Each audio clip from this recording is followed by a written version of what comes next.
Taste the Daily. Mayiladuthurai ரயில் நிலையம் தொடர்பாக நீண்ட காலமாக உள்ள கோரிக்கைகளை நிறைவேற்ற வலியுறுத்தி விவசாய சங்கங்களின் கூட்டமைப்பு சார்பில் உண்ணாவிரத போராட்டம் நடைபெற்றது. 100 ஆண்டுகளை கடந்துள்ள மயிலாடுதுறை ரயில் நிலையத்தில் இருந்து காரைக்குடிக்கு மீண்டும் சேவையை தொடர வேண்டும், மயிலாடுதுறை திருவாரூர் லைனை அனைத்து பிளாட்பாரங்களுடன் இணைக்கும் பணியை விரைந்து முடிக்க வேண்டும், காரைக்கால் பேரளம் இடையே பயணிகள் ரயில் போக்குவரத்தை தொடங்க வேண்டும் உள்ளிட்ட பல்வேறு கோரிக்கைகளை வலியுறுத்தி ரயில் நிலையம் முன்பு அடையாள உண்ணாவிரத போராட்டம் நடைபெற்றது. 20 ஆண்டுகளுக்கு முன்னாடி மீட்டர் கேஜ் போன காலத்தில் இங்கே பார்த்தீங்கன்னா காரைக்குடி வரைக்கும் இங்கேருந்து வண்டி தொடர்ந்து இருந்தது. அதே மாதிரி சென்னையிலேருந்து உங்களுக்கு காரைக்குடி வழியாக வண்டி இருந்தது. அந்த வண்டியெல்லாம் ஃப்ராட் கேஜ் போட்டதுக்கப்புறம் எடுத்துட்டாங்க. அதை அந்த வண்டிகளை தொடர்ந்து இயக்கணுங்கிற கோரிக்கையை வலியுறுத்துகிறோம்.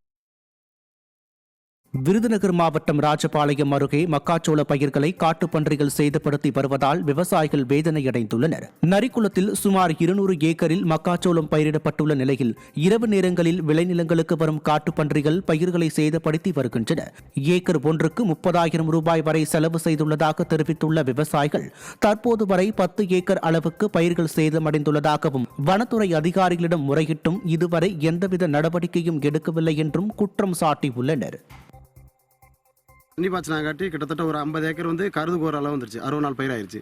60 நாள் பேரும் பால் வரும். அந்த பால் வாடகைக்கு காட்டு பண்ணி கூட்டமாக உள்ள இறங்குது.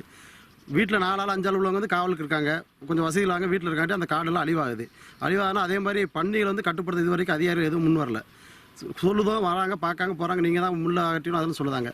அது சாத்தியமான கூறல. எங்களுக்கு பக்கத்தில் சிறுவத்தூரில் பன்னியை சுட்டுக்கொண்ட மாதிரி எங்களுக்கு ஃபாரஸ்ட் உள்ள ஒரு மாதத்துக்கு 2 தடவை பன்னிகளை ஒரு கட்டுப்படுத்தினா தான் நல்லாயிருக்கும், ஒரு களைச்சு விட்டா தான் நல்லாயிருக்கும். தருமபுரி மாவட்டம் அரூர் அருகே நீதிமன்ற உத்தரவுப்படி ஆக்கிரமிப்பை அகற்ற வலியுறுத்தி வட்டாட்சியர் அலுவலகம் முன் கிராம மக்கள் காத்திருந்தனர். வடசல்பட்டி கிராமத்தில் பொதுமக்கள் பயன்படுத்தி வந்த பாதையை தனிநபர் ஒருவர் ஆக்கிரமித்துள்ளதாக மக்கள் குற்றம் சாட்டியுள்ளனர்.